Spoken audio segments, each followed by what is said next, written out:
Good morning, everybody. Sunday morning is a time that you'll probably very rarely see us live streaming, but we'd be remiss if we didn't wrap up this show with one last live stream. I'm going to give you a little summary in a minute, but people have to go places and do things, and I'm grabbing people as they're walking by. I'm here with my good friend, Tom Gregg, CEO of Vehicle Acquisition Network. Tom, how's the show been? And tell us. It's been phenomenal.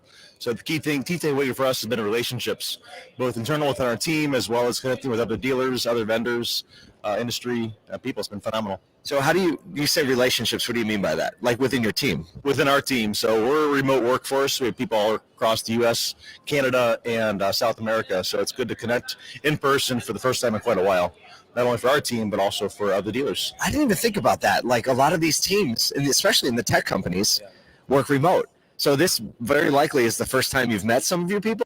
Yeah. 2 members, yes, first time. And did you feel like when you say it's good for our relationships, did you see the synergy kind of spin up? Yeah, our team is tighter as a result of coming together. We did a pretty fun team building event where we went off-roading, and it was phenomenal. So we went to Valley of Fire, and everybody had an amazing time.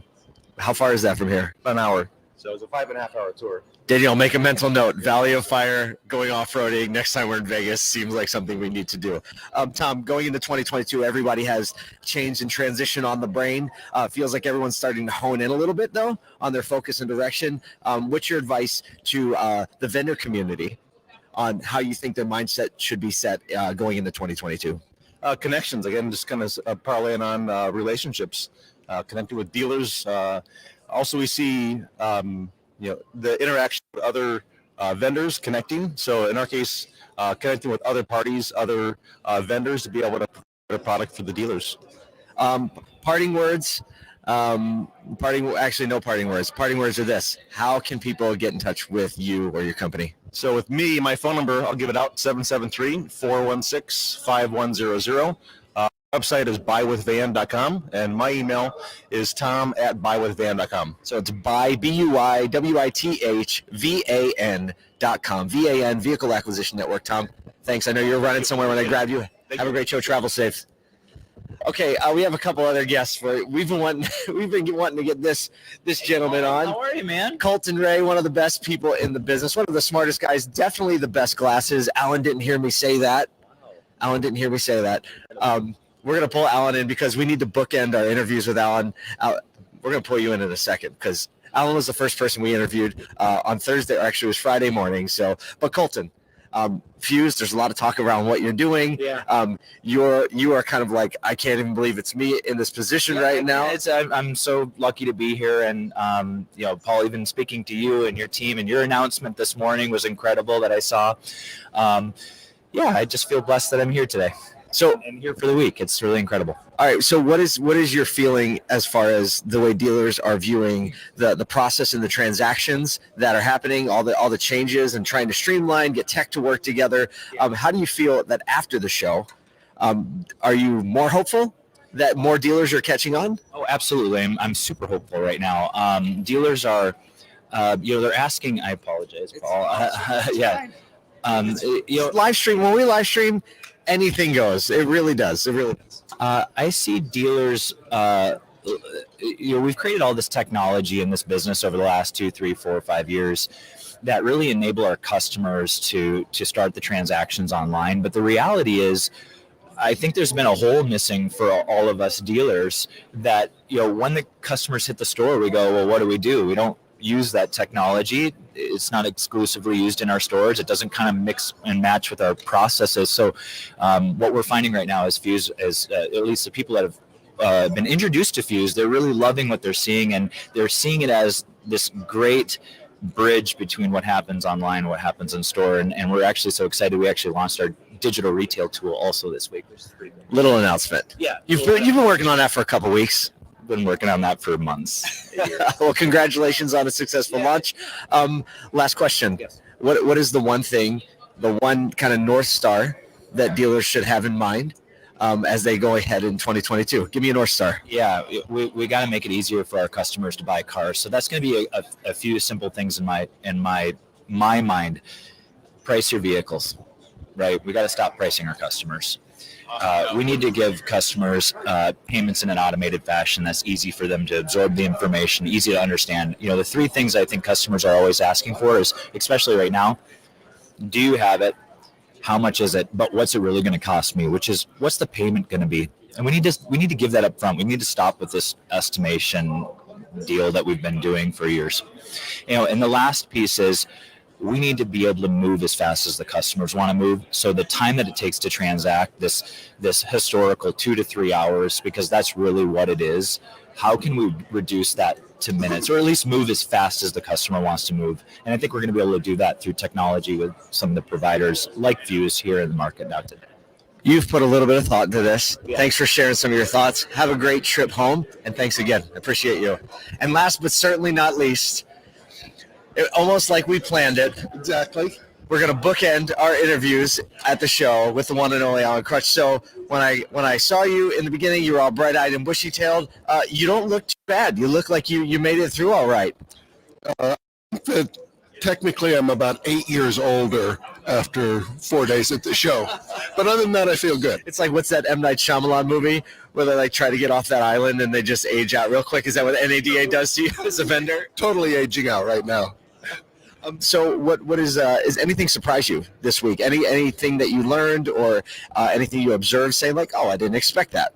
So I think a couple of things. One, maybe I expected this, but there's a lot of attendance and a lot of energy at this show. And so everything is just kind of renewed right now.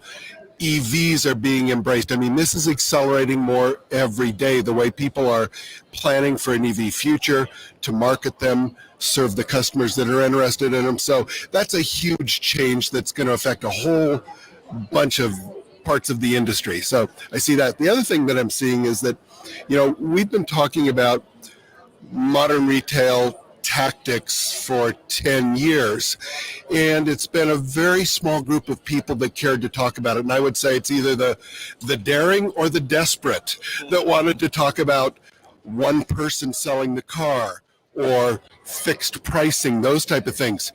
That's a common conversation today. Right. We went from probably like 5% 2 years ago. What percent do you think are people that are actually circling that runway? So I think that there's some significant percentage, 20, 30% of the dealer body that may not embrace it tomorrow, but are saying, I think I see the future. We need to be on this journey to a faster, friction-free, and I'll say it, more friendly way to sell a car. Okay, last question. What's your highlight of the show? God.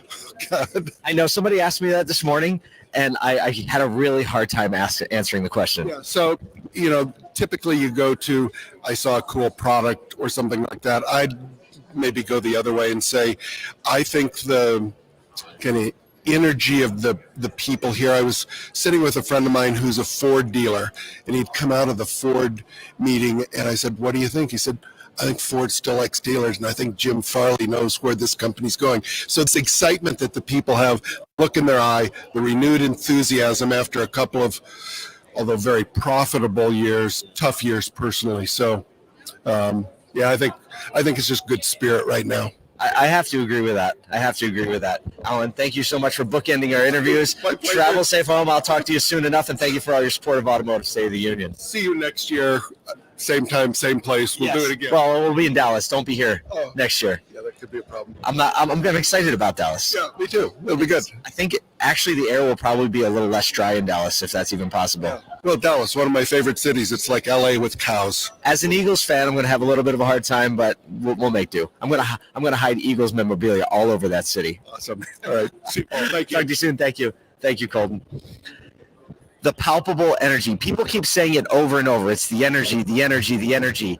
If you're in retail automotive right now, and if you're watching this, you probably are, or you're my family, I want to communicate. I want to over-communicate the fact that you are in an amazing industry. A lot of the camera crew that we had, and all of them are have flown home or they're on their way home. Danielle's sitting here holding the camera. Look at So we're running skeleton crew right now. But the crew that was here, they are not from the automotive industry, and they were like this is an awesome industry. I never thought that there could be so many little angles and the people that are so into their little part of the industry and how all those come together. And like one of the keynote speakers, Dana Perino, was like, dealers seem to be the most in touch group of people with their communities that I've even in any industry that I've ever been a part of.